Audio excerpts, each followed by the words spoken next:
மூகாம்பிகை கோயிலில் முதல் அடி எடுத்து வைக்கிறேன், நெஞ்சில் ஒரு மின்னல் போல ஒரு தாக்குதல். நெஞ்சில்னா இதயத்தில், நெஞ்சில் இல்லை இதயத்தில் மின்னல் போல ஒரு தாக்குதல் ஏற்பட்டது. அதற்கு முன்னால் என்னுடைய வாழ்வு எப்படி போய் கொண்டிருந்தது என்றால், ஜி.கே. வெங்கடேஷிடம் ஒர்க் பண்ணுறதுக்கு முன்னாடி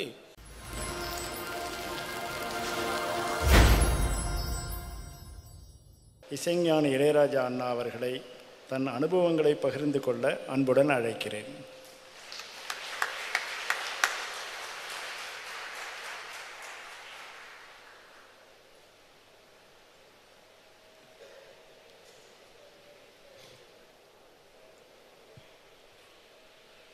ஜென்ரலாக அனுபவம்னு சொல்லியாச்சுன்னா அது வேறு வேறு அர்த்தம் வந்துடும்.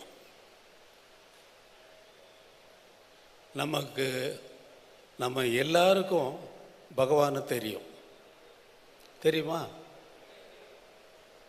ஆனால் உண்மையாகவே பகவானை தெரியுமா? அறிய முடியாத பொருள். பகவானை தெரிஞ்சிருக்கு எனக்கு அப்படின்னு சொன்னால், என்னை விட உயர்ந்தவன் உலகத்தில் ஒருத்தனும் கிடையாது. ஆனால் பகவானை பற்றி சொல்லுங்க அப்படின்னு ஒரு தடவை டைரக்டர் சுப்பிரமணியத்தினுடைய son SV Ramanan K Ramanan ஒரு இன்டர்வியூ எடுக்கணும் அப்படின்னாரு. சரி அப்படின்னு சொல்லி போனால் காத்து வச்சு, ரமணரை பற்றி என்ன நினைக்கிறீங்கன்னாரு. ஏன்னா கடன்னு கண்ணீர் கொட்டிடுச்சு. என்னடா இவர் ரஜினிகாந்த் கமலஹாசனை கேட்குற மாதிரி என்னை பற்றி என்ன நினைக்கிறீங்கன்னு கேட்குறாரு. பகவான் யார் சொல்ல முடியும்? ஒருத்தரும் சொல்ல முடியாது. ஆனால் அவரை பற்றி பேசுகிறதும், அவரை பற்றி சொல்லுங்க அப்படின்னு கேட்டால் அவரை விட அதிகமாக தெரிஞ்சிருக்கணும். ஒருத்தன் மேலே நிற்கிறான், கீழே அங்கே அவர் இருக்கார், இங்கே இது இருக்குது, அங்கே அது இருக்குது, இங்கே இருக்குன்னா அதுக்கு மேலே இருந்துல அவன் சொல்லணும். இப்போ பகவான் இப்படி, புத்தர் இப்படி, இயேசு இப்படி, இல்லை வேற ஞானிகள் அப்படின்னு சொல்கிறதுக்கு அவங்களுக்கு மேலே இருக்கணும் அவனுக்கு அறிவு. அவன் தெரிஞ்சிருக்கணும். தெரியுமா நமக்கு பகவான்? தெரியாது. அந்த தெரியாதது ஒன்று நாள். ஆனால் பகவானுக்கு நம்மளை தெரிஞ்சிருக்கு. அதனால தான் நம்ம எல்லாரும் இங்கே கூடியிருக்கோம். எனக்கு எவ்வளவு மியூசிக்கு தெரியுங்கிறது பெரிய விஷயம் இல்லை. ஆனால் மியூசிக்கு என்ன தெரிஞ்சிருக்கு, அதுபோல் பகவானை பற்றி பேசுகிறதுக்குங்கிறதுக்கு யோகியதை உடையவர்கள் இந்த உலகத்தில் இருக்கிறார்களா என்பது என்னுடைய கொஸ்டின், என்னுடைய அபிப்பிராயம். நான் தப்பாக இருக்கலாம், பேசுகிறோம் மற்றவங்களுக்கு இவர் பெருசாக யாருக்கும் யோகியதை இல்லைன்னு சொல்லி பகவானை பேசுகிறதுக்கு அப்படி சொல்லிட்டாரு இப்படி சொல்லிட்டாருன்னு சொல்லி கண்ணா பின்னான்னு எதையாவது எழுதலாம், எதையாவது டிவியில் பேசலாம். ஆனால் உண்மையாகவே யோகியதை இருக்குது என்னை பொறுத்தளவில் யாருக்கும் யோகியதை இல்லை. அது என்ன, 16 வயசை நம்ம கடந்து வந்திருக்கோம். 16 வயசில் நம்ம என்ன பண்ணோன்னு நமக்கு தெரியாதா? 16 வயசில் தபத்தில் உட்காந்து கரையான் அரிக்க, உடம்பில் கரையான் அரிக்க. இப்போ ஒரு தவத்தில் இருக்கிறவங்க கரையான் அரிக்க பொறுத்து கொண்டார் அப்படின்னு ஜென்ரலாக தவத்தில் இருந்ததுனால அதெல்லாம் கண்டுக்கலை அப்படின்னு சொன்னால் எப்படின்னா, கரையான் அடிக்குது, வலி தெரியுது, இப்போ நம்ம தவத்தில் இருக்கோம், கண்டுக்கிட அப்படியே பொறுத்துக்கிட்டு இருந்தார் அவர். உடம்பே இல்லை பகவானுக்கு. பகவான் உடம்புலேயே வாழலை. உடம்பெல்லாம் நமக்கு வெறும் காட்சியாக நம்ம காட்டி உடம்புலே இல்லை. பகவான் உடம்புலே வாழலை. அவர் என்னைக்கே மரணானுபவம் அவருக்கு ஏற்பட்டதோ அன்னைக்கே உடம்பு போயிடுச்சு. அண்ணாமலை சாமி கேட்குறாரு, பகவானே உங்களுக்கு காம உணர்வே வந்தது இல்லையான்னு. ஏண்டா எனக்கு தேகமே அப்பயே போயிடுச்சு, அப்புறம் எப்படிடா காமம், இதெல்லாம் எப்படிடா மற்ற சமாச்சாரங்கள்லாம் ஒன்றும் வராதுடான்னு. நான் இங்கே உங்கள்கிட்ட பேசுகிறதுக்காக வரும்பொழுது என்ன பேசுகிறதுன்னு தெரியல. அதுக்காக நான் அப்பப்போ எழுதி வச்சுருந்த விஷயங்களை குறித்து வைக்க ஆரம்பித்தேன். அதையே நான் இந்த புக்காக வெளியிட்டோம், ரமணாசிரமத்திலிருந்தே வெளியிட்டிருக்காங்க. அதையே நான் வந்து உங்களுக்கு படித்தாலே பகவானை பற்றி பேசாமல் பேசினதாகும். ஏன்னா பகவானை பற்றி பேசுகிறதுக்கு தான் யோகியதை இருக்கிறவங்க யாரும் இல்லைன்னு நான் தான் சொன்னேன். எனக்கு மட்டும் அந்த யோகியதை இருக்கா என்ன? எனக்கும் இல்லை. அதனாலேயே பேசுகிறேன் நான். அதை ஒரு மனுஷன் வந்து ஒரு தடவை பகவான் கிட்ட வந்து அழுது புலம்பி கீழே விழுந்து அழுது புரட்டி, பகவானே என்ன மாதிரி பாவி இந்த உலகத்திலே யாரும் கிடையாது, எனக்கு பகவான் தான் எனக்கு ஏதாவது உபதேசம் பண்ணணும். உபதேசமா? இல்லை, தட்சிணை கொடு அப்படின்னு கேட்குறாரு. தட்சிணையா? என்ன என்கிட்ட ஒன்றும் இல்லையே. ஒன்றும் இல்லையா? அப்போ தட்சிணை இல்லைன்னா உனக்கு உபதேசம் கிடையாது. இல்லை தட்சிணை கொடுக்கும். இல்லை. அப்புறம் அவர் ரொம்ப ட்ரை பண்ணி இப்போ நல்லா யோசித்து பார்த்து என்ன தட்சிணை கொடுக்குறதுன்னு சொல்லிட்டு, பகவானே நான் ஏதாவது புண்ணியம் செஞ்சுருந்தேன்னா அந்த புண்ணியத்தினுடைய பலனையெல்லாம் உங்களுக்கே நான் குரு தட்சிணையாக கொடுக்குறேன்னா. அது போதாது, இன்னும் கொடு. இன்னும் வேறு ஒன்றும் இல்லையே பகவானே கேட்டேன்னு. இல்லை நீ பாவம் செஞ்சுருக்கியா? ஆமாம் பாவம் செஞ்சு, அதையும் கொடு, அந்த பலனையும் கொடு அப்படின்னு. பாவத்தின் பலனையும் புண்ணியத்தின் பலனையும் கேட்டு வாங்கிட்டு இப்போ உங்கள்கிட்ட வந்து கொடுத்துட்டேன்னு சொல்லிட்டான். சொன்னோடனே இப்போ உங்கள்கிட்ட பாவமும் இல்லை புண்ணியமும் இல்லை, இப்படியே இருப்போ அப்படின்னு சொல்லி அனுப்பிச்சார். பாவமும் இல்லை என்கிட்ட கொடுத்துட்டே, இல்லை புண்ணிய பலனையும் கொடுத்துட்ட, ரெண்டுமே இல்லை உங்கள்கிட்ட. அதனால் நீ எப்படியே போனால் அந்த ஆள் போனவர் தான் திரும்பியே வந்து பகவானை பார்க்கவே இல்லை. அவருக்கு வந்து என்ன ஆயிருக்குங்க அப்படிங்கிறத நம்ம யோஜனை பண்ணி பார்த்துக்கலாம். இப்போ நான் குறித்து வச்சதை அந்த புத்தகத்தில் இருப்பதை வந்து நான் கொஞ்சம் இங்கே உங்களுக்கு வாசித்து காட்டலாம் என்று இருக்கிறேன். ஸ்ரீ பகவானை அறியாத காலத்தில் அவரின் அமுத மொழிகளை குஞ்சு சுவாமிகள், அண்ணாமலை சுவாமிகள், ராமசாமி பிள்ளை அவர்கள் வாயிலாக கேட்கும் பொழுது, அடடா அடே அப்பா, பகவான் எப்படியெல்லாம் சொல்லியிருக்கிறார் என்று ஆச்சரியத்தோடு உடம்பெல்லாம் கூச்சரியும். பின்னாளில் பகவான் சரிதையையும் உபதேச மொழிகளையும் வாசிக்கும் போது பளீர் என்று அறைவது போலும் மின்சார தாக்குதல் போல தூக்கி போடுவதும் அடிக்கடி நிகழும். எனக்கு அப்படி நிகழ்வுகளை என்னுள் ஏற்படுத்திய அந்த விஷயங்களை பகவானை அண்டி வந்தவர்களுக்கும் தெரியப்படுத்த வேண்டும் என்ற உந்துதலில்தான் நான் குறித்து வைத்த பகுதிகளை தொகுத்து இடையிடையே என்னுடைய அபிப்பிராயங்களையும் எழுதி வந்ததே ஒரு நூலாக இப்பொழுது வெளிவருகிறது. இந்த நூல், இதை வாசிக்கும் போது எனக்குள் ஏற்பட்ட அந்த உணர்வு மற்றவர்களுக்கும் வருமா என்பது எனக்கு தெரியாது. ஆனால் அப்படி வர வேண்டும் என்ற எதிர்பார்ப்பு எனக்கு அதிகமாகவே இருக்கிறது. எல்லோரின் வேண்டுகோளையும் ஏற்று நிறைவேற்றும் பகவத் அருள் இவ்வெளியனின் ஆசையும் நிறைவேற்றி தரும் என்று நம்புகிறேன். பகவத் அருள் துணை நிற்க. ஒருவன் எப்படிப்பட்டவனாக இருந்தாலும் எந்த நிலையில் இருந்தாலும் ஸ்ரீ பகவானை அறிந்த நொடியில் அவனுக்கு மிக முக்கியமாக தெரிந்ததெல்லாம் அதன் முக்கியத்துவத்தை இழந்துவிடும். இது நான் தனியாக எழுதி வச்சது. ஸ்ரீ பகவான் தனியாக என்ன உபதேசம் செய்தார் என்று கேட்காதே. அவர் இப்பூமியில் வாழ்ந்ததே மிகப்பெரிய உபதேசம். அவர் ஒரு உடல் எடுத்து வந்ததே மனித குலத்துக்கும் அனைத்து உலக உயிர்களுக்கும் ஒரு அருட்கொடை, வரப்பிரசாதம். ஸ்ரீ பகவானின் அடியார்கள் பகவானை அறிந்து அதன்பின் அவரிடம் செல்லவில்லை. ஸ்ரீ பகவானே தன்னை அவர்களுக்கு அறிவித்து அவர்களை தன்வசம் இழுத்து கொள்ளுகிறார். அவரை அவர்கள் தேடுவதற்கு முன்னாலேயே வழிநடத்தி சென்றிருக்கிறார் என்பதை அவர்கள் பின்னால் உணர்வார்கள். நான் மூகாம்பிகை பக்தனாக இருந்தேன், ரொம்ப தீவிரமான பக்தனாக இருந்தேன். என்னை கண்டு நான் அப்போ மியூசிக் டைரக்டர் ஆகிட்டேன். மூகாம்பிகை சந்தித்த ஒரு 6 வாரத்தில், அதற்கு முன்னாலே நான் ஜி.கே. வெங்கடேஷ் அவர்களிடம் எத்தனையோ 200 படங்களுக்கு மேலாக வேலை செய்து உதவியாளனாக பணி புரிந்திருக்கிறேன். எங்கேயோ மைசூருக்கு கச்சேரிக்கு போகிற நேரத்தில் மூகாம்பிகை கோயிலுக்கு போக வேண்டிய சந்தர்ப்பம் ஏற்பட்ட நேரத்தில் முதல்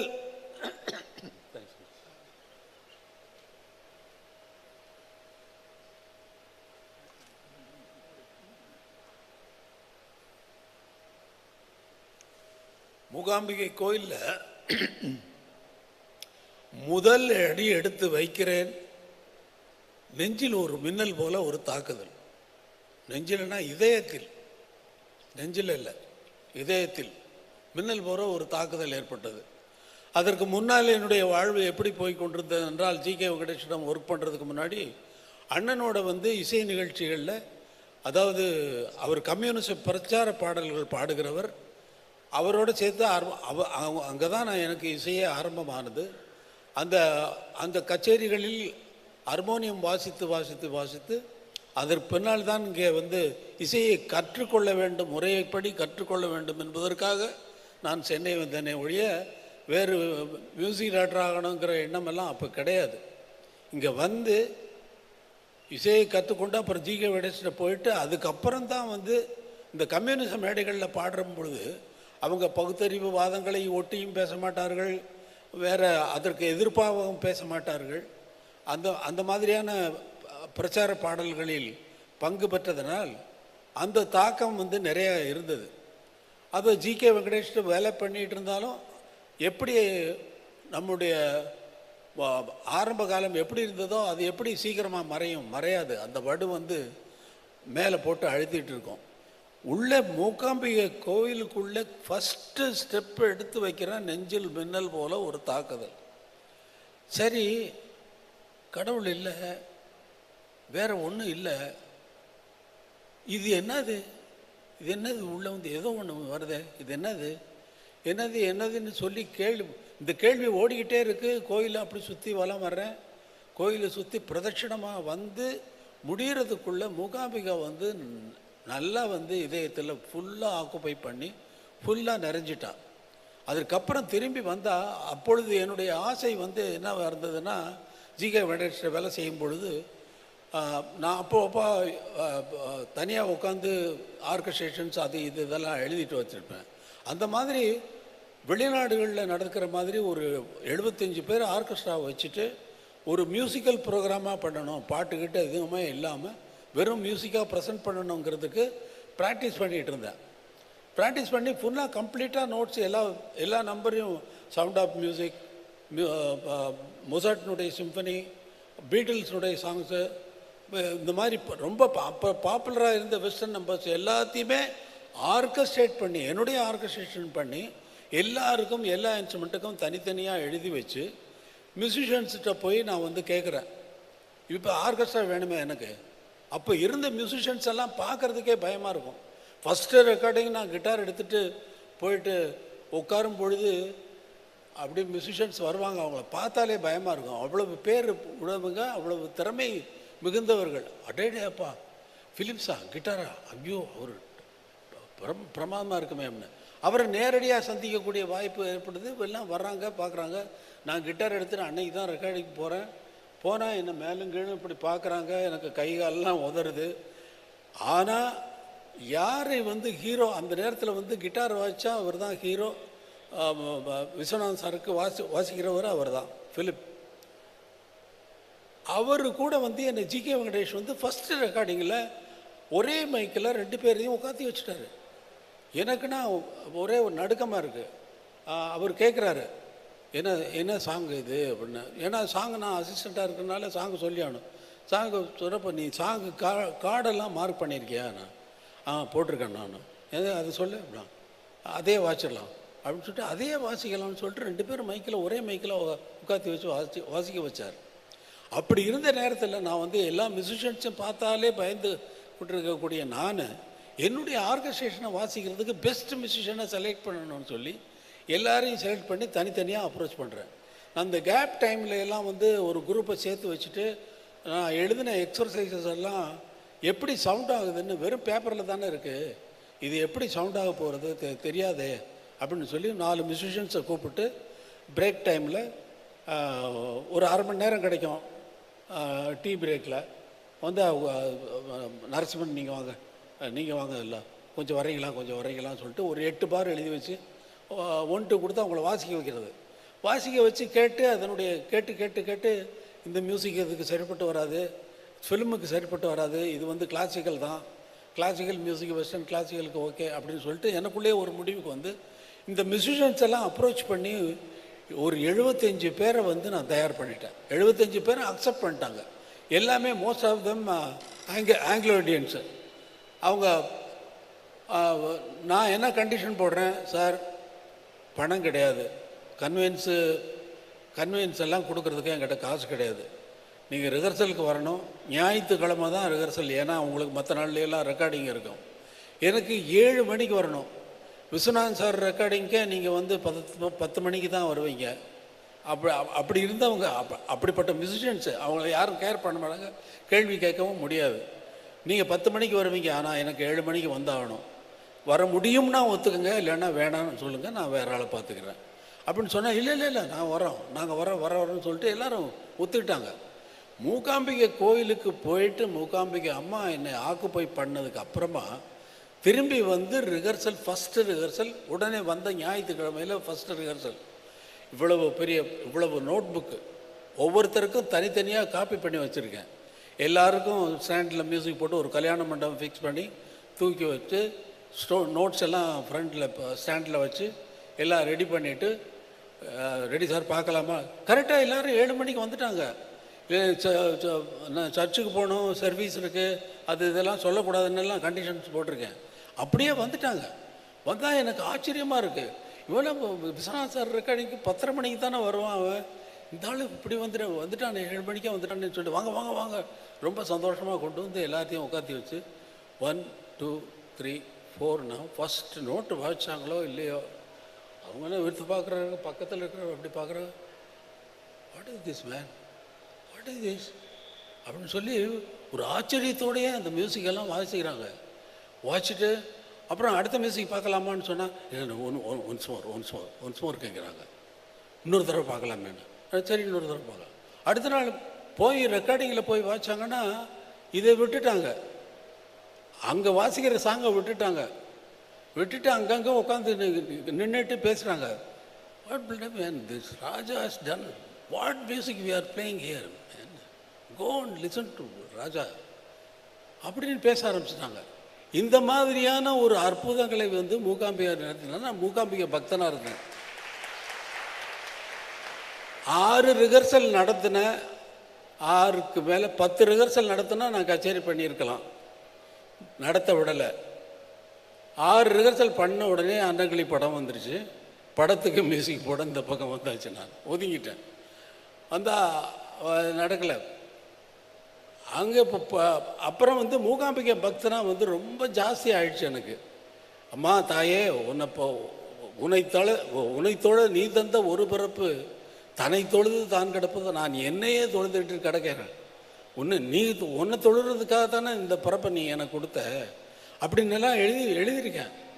இப்போ 3 குழந்தைகள் 3 உசுரர்களை வேறு இந்த உலகத்தில் எடுத்து விட்டேன், ஒன்று பூஜை பண்ணுறதுக்காகவே எனக்கு இன்னொரு ஜென்மம் கொடுன்னு சொல்லி மூகாம்பிகிட்ட வேண்டிக்கிட்டு இருந்த காலம் அது.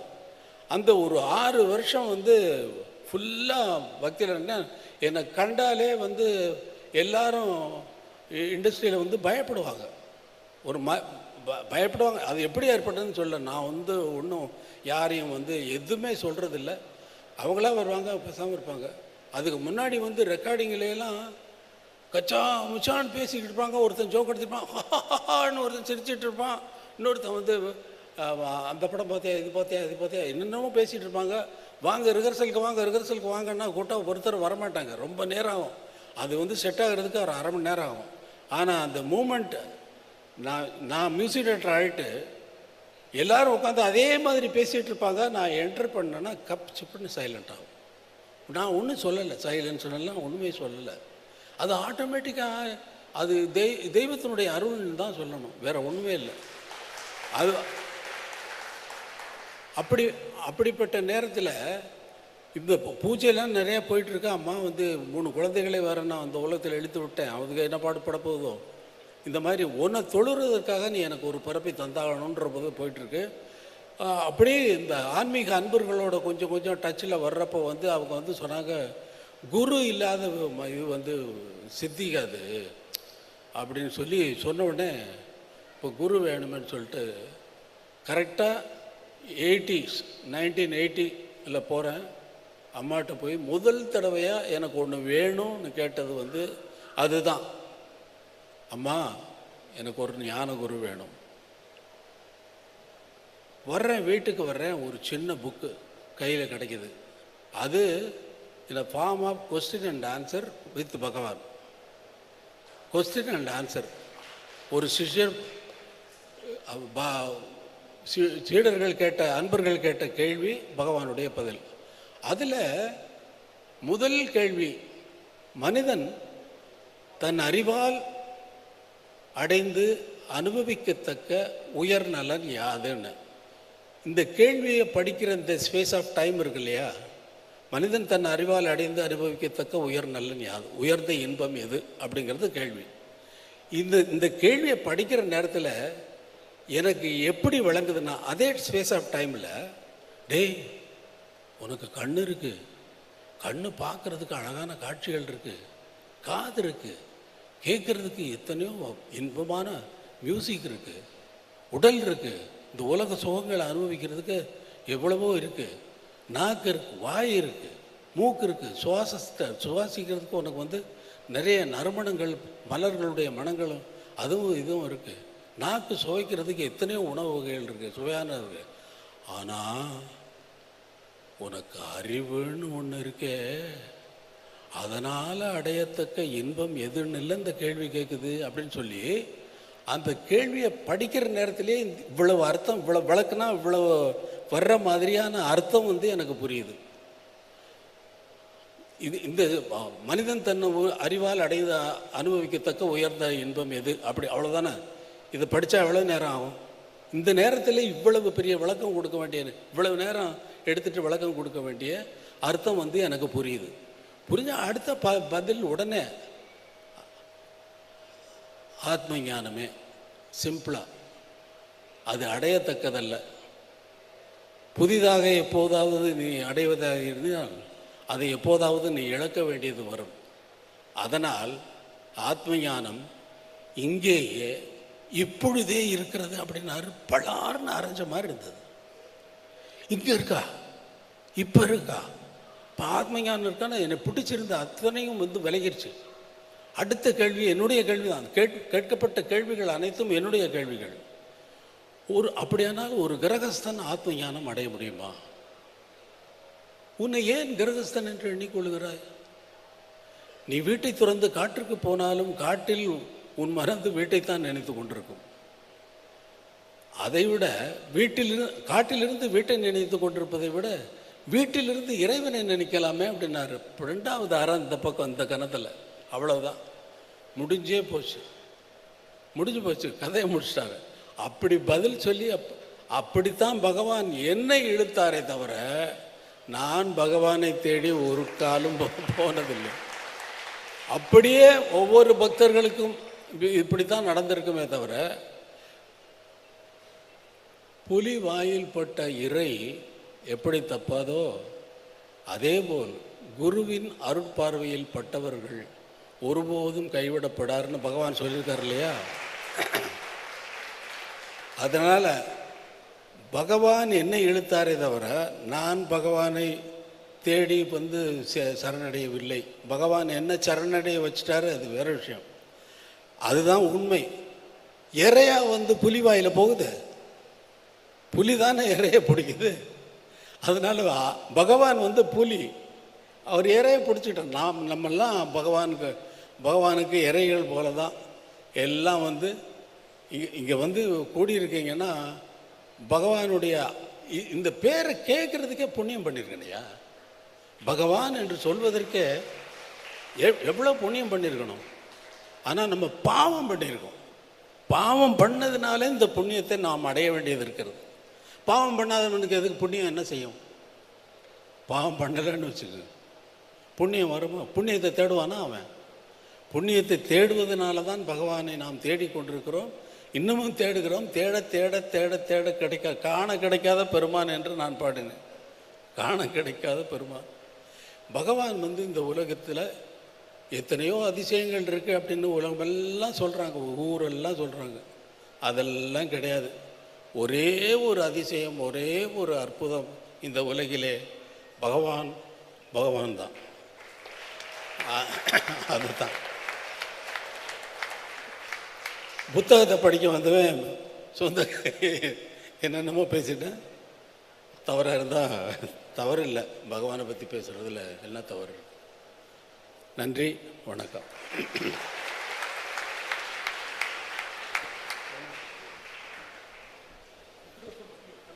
இது போன்ற சினிமா செய்திகளை உடனுக்குடன் தெரிந்து கொள்ள உடனே நேட்டிவ் சினிஎக்ஸ் தமிழை சப்ஸ்கிரைப் செய்யுங்கள்.